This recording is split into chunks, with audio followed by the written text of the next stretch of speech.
Selamat datang di channel Puskesmas Paripurna. Kali ini kita akan membahas tentang perbandingan kasus. Untuk dua diagnosa seperti di bawah. Panduan praktik klinis. Puskesmas. Astigmatis ringan. 1. Pengertian, definisi. Astigmatisme adalah keadaan di mana sinar sejajar tidak dibiaskan pada satu titik fokus yang sama pada semua meridian. Hal ini disebabkan oleh kelengkungan kornea atau lensa yang tidak sama pada bermeridian.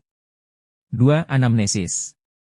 Pasien biasanya datang dengan keluhan penglihatan kabur dan sedikit distorsi yang kadang juga menimbulkan sakit kepala. Pasien memicingkan mata atau head tilt untuk dapat melihat lebih jelas. 3. Pemeriksaan fisik. Keadaan umum biasanya baik. Pemeriksaan visus tidak bisa dilakukan di puskesmas.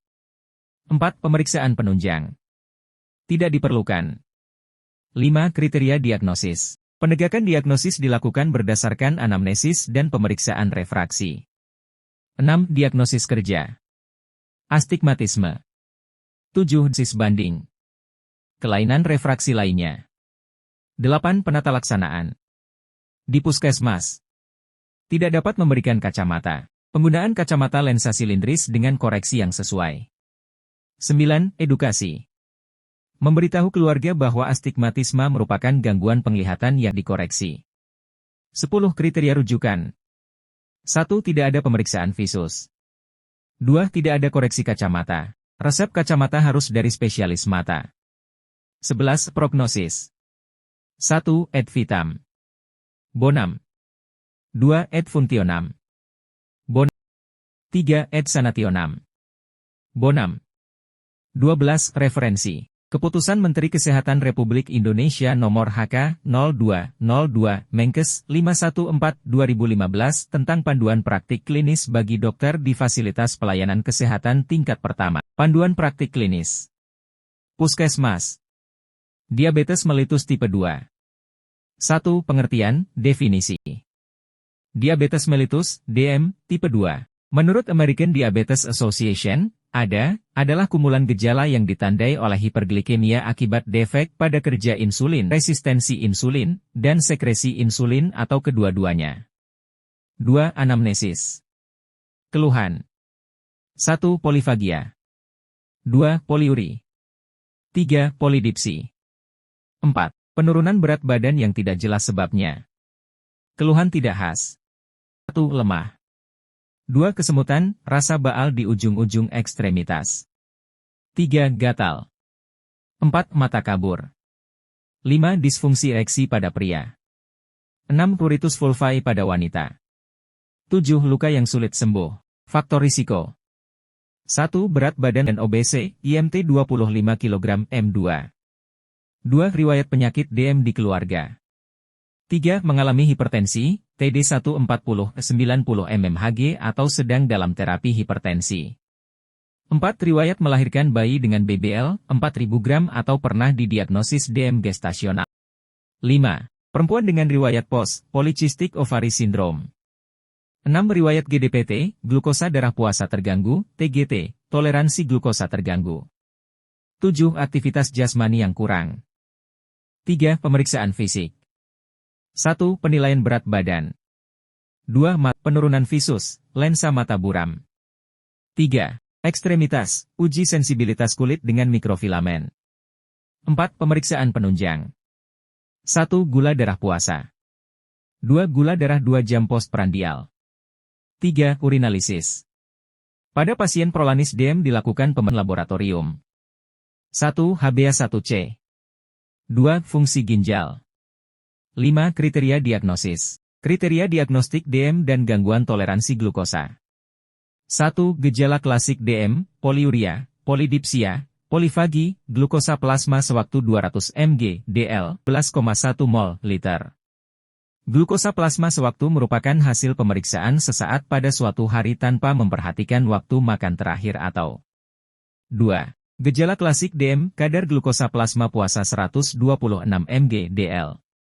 Puasa diartikan pasien tidak mendapat kalori tambahan sedikitnya jam atau 3. Kadar glukosa plasma 2 jam pada tes toleransi glukosa oral, TTGO, 200 mg, DL, 11,1 mol, liter, TTGO dilakukan dengan standar WHO, menggunakan beban glukosa anhidrus 75 gram yang dilarutkan dalam air. Apabila hasil pemeriksaan tidak memenuhi RIA normal atau DM, maka dapat digolongkan ke dalam kelompok toleransi glukosa terganggu, TGT, atau gula darah puasa teranggu, GDPT, tergantung dari hasil yang diperoleh. Kriteria gangguan toleransi glukosa. 1. GDPT ditegakkan bila setelah pemeriksaan glukosa plasma puasa didapatkan antara 125 mg, DL, 5, 6, 9 mol, liter.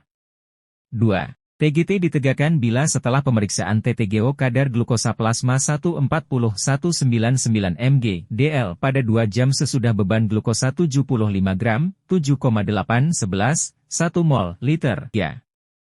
HbA1c 5,7-6,4%. 6. Diagnosis kerja. Diabetes mellitus tipe 2. 7. Diagnosis banding. Diabetes mellitus tipe 1.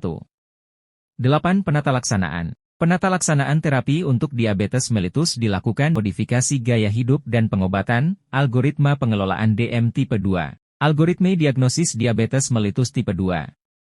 Algoritma pengelolaan diabetes mellitus tipe 2 tanpa komplikasi.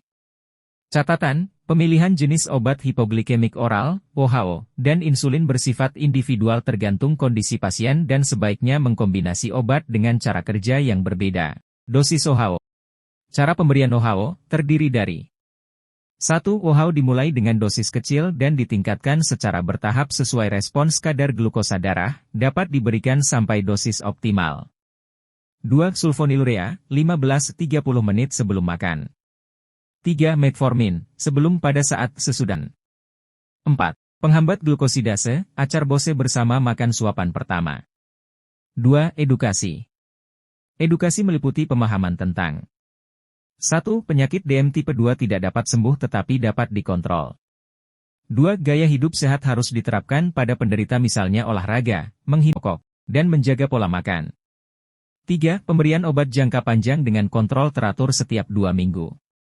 Perencanaan makan standar yang dianjurkan adalah makanan dengan komposisi 1. Karbohidrat 45-65%.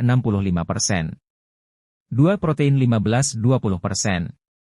3. 20-25%.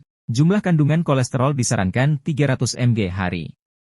Diusahakan lemak berasal dari sumber asam lemak tidak jenuh, MUFA monounsaturated fatty acid, dan membatasi PUFA, polyunsaturated fatty acid, dan asam lemak jenuh. Jumlah kandungan serat 25 g HR, utamakan serat larut. 3. Kriteria rujukan. Untuk penanganan tindak lanjut pada kondisi berikut. 1. DM tipe 2 dengan komplikasi. 2. DM tipe 2 dengan kontrol gula buruk. 3. DM tipe 2 dengan infeksi berat.